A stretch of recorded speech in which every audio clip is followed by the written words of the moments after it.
Je proclame élu Christophe Stener, président du Conseil national. La principale information de ce journal, c'est l'élection à la tête du Conseil national de Christophe Stener.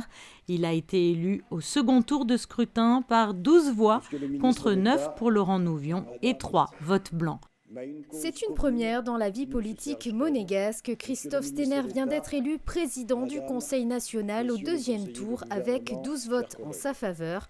Dorénavant, à la tête de la Haute Assemblée, le nouveau président du Conseil national a dévoilé les grandes lignes de sa feuille de route. D'abord écluser tous les textes législatifs qui sont en retard, il y en a à peu près 24. Donc nous allons nous rapprocher du gouvernement et voir avec eux quels sont ceux qui nécessitent une urgence absolue. Il y a notamment le texte de loi sur la sécurité. Nous attendons les arrêtés ministériels. Nous avons déjà commencé à travailler sur le texte. C'est un texte important, mais qui, comme dans tous les pays, soulève aussi les débats entre liberté publique et sécurité. Mais tous les conseillers nationaux sont parfaitement conscients des enjeux qui sont en cours.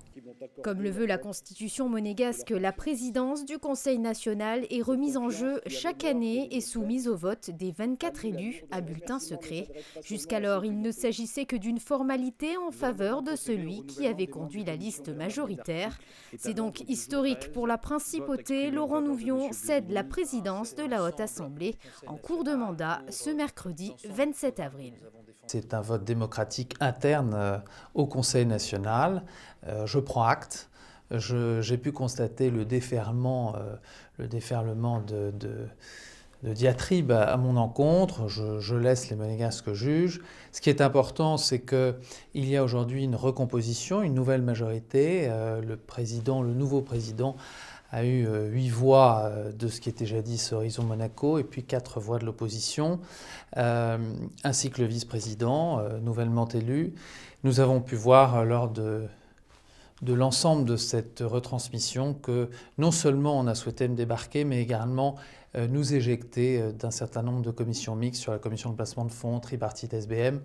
Et donc maintenant un cas pratique s'offre à ceux qui dirigent le Conseil national. Nous et le groupe de 9 élus derrière moi, nous continuerons dès demain matin à travailler pour le Conseil national. Les prochaines élections nationales auront lieu quant à elles dans moins de 2 ans. Les Monégasques seront alors appelés aux urnes pour déterminer la nouvelle composition du Conseil national.